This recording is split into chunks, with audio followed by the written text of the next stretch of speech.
Blackwood Manor, a name whispered in fear, shrouded in darkness, a looming presence atop Bleakwood Hill, abandoned, forlorn, its shattered windows like empty eyes stared out at the world. It had once been grand. Now it was a husk, a skeleton of its former glory.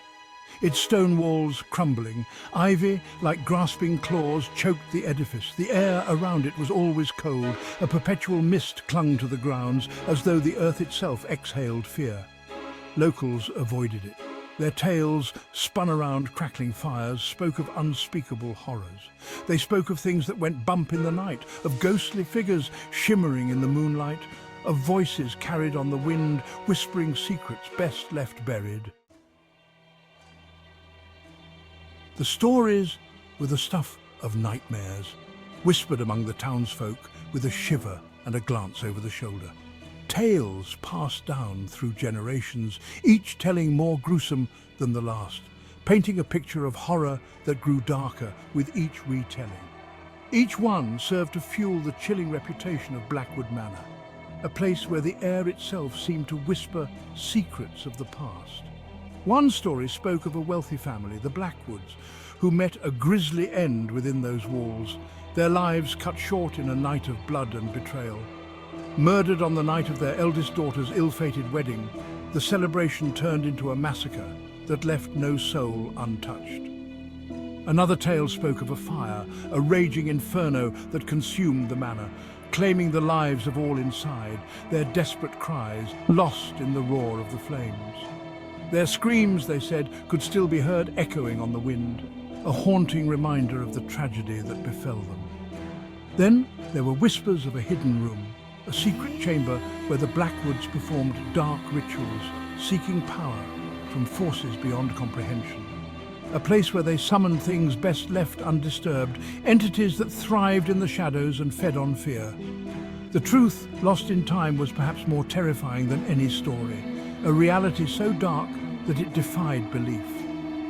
The manor stood as a silent testament to its horrific past, a beacon for the supernatural, drawing those who dared to uncover its secrets, only to become part of its legend.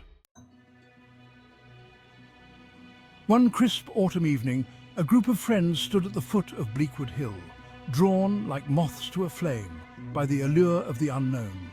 They were young, they were reckless. There was Liam, the self-proclaimed leader, his bravado a thin veil over his apprehension. Emily, sceptical yet excited by the thrill of the unknown. Daniel, the quiet one, his camera clutched tightly, hoping to capture evidence of the supernatural. And Sophia, her eyes shining with a mixture of fear and excitement. They had come seeking adventure, seeking to test their courage, seeking to prove the legends true.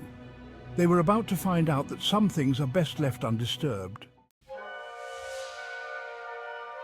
The old iron gates creaked open, as if warning them back. The sound, amplified in the silence, sent shivers down their spines. They stepped onto the grounds, the air growing colder. The manor loomed before them, more imposing up close. Its shadow, stretching out like a dark secret, swallowed them whole. They entered through the creaking front door. Dust motes danced in the pale moonlight, filtering through the grimy windows. The air was thick with the smell of decay, of time, of forgotten things. Every creak of the floorboards, every sigh of the wind through the broken windows sent their hearts racing. They were not alone. They could feel it in their bones. Section 5. A ghostly apparition. They explored the manor, their flashlights cutting through the darkness. Each room was a portrait of decay. Cobwebs draped everything like macabre decorations. Furniture lay overturned, rotting.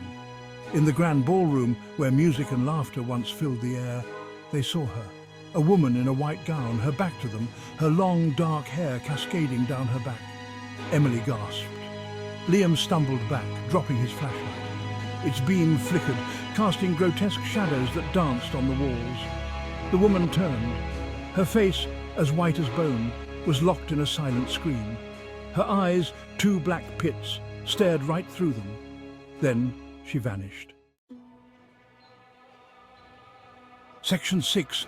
Each shadow hides a terror. Panic seized them completely. They ran, their footsteps echoing in the vast emptiness of the manor. They stumbled through darkened corridors, each turn revealing new horrors. A child's doll, its porcelain face cracked, lay discarded in a rocking chair that swayed gently, as if pushed by an unseen hand. A cold wind brushed past them, carrying whispers of their names.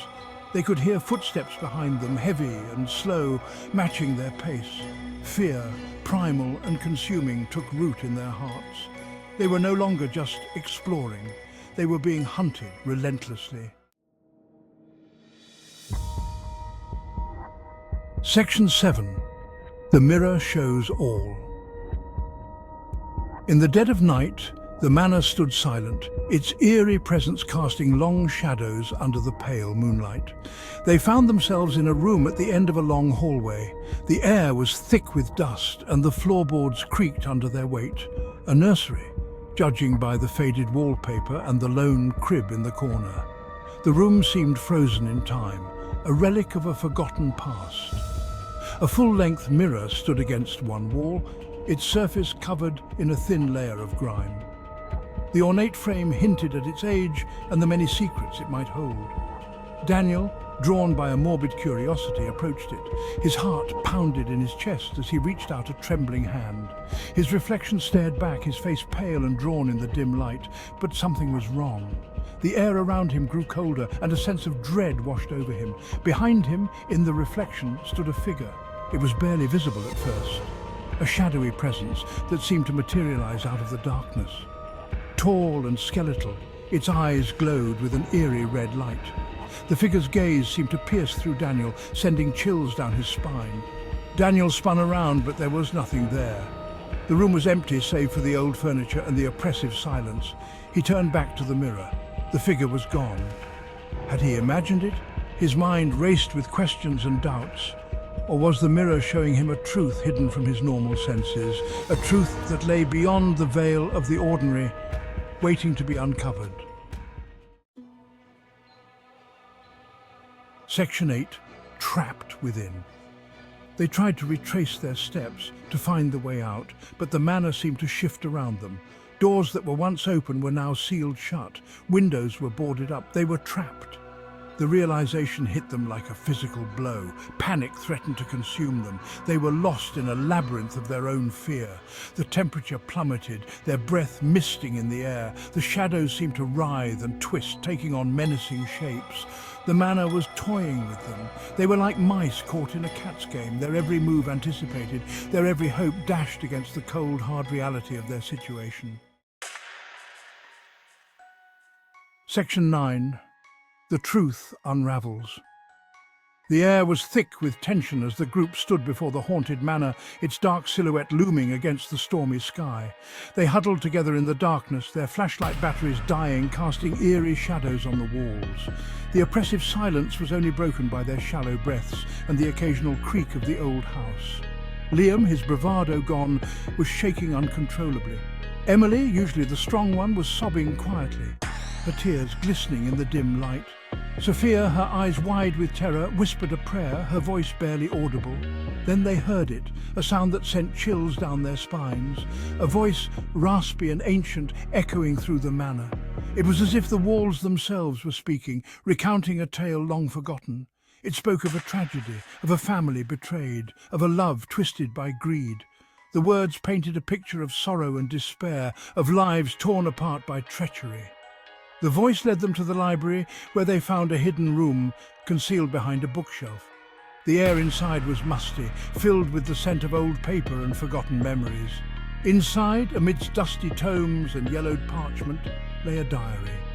It was bound in cracked leather, its pages brittle with age. The diary of the Blackwood family patriarch. The handwriting was elegant yet hurried, as if the writer had been desperate to record his thoughts. The diary revealed the truth, a truth that had been buried for decades. The Blackwoods hadn't been murdered. The entries detailed their descent into madness, driven by an unseen force. They had been driven mad by a malevolent entity that had taken up residence in the manor. This dark presence had twisted their minds, turning their love into hatred and their joy into sorrow. Section 10. No escape from Blackwood. The entity fed on their fear, their despair. It had trapped them, just as it had trapped the Blackwoods, their souls forever bound to the manor. The diary ended abruptly, the last page filled with frantic scribbles, a chilling testament to the author's final descent into madness. The friends looked at each other, their faces pale in the dim light. They understood. There was no escape. Blackwood Manor had claimed them, just like it had claimed countless souls before them. The entity was waiting. It was patient. It was hungry. And now it had a fresh feast of fear to sate its endless hunger.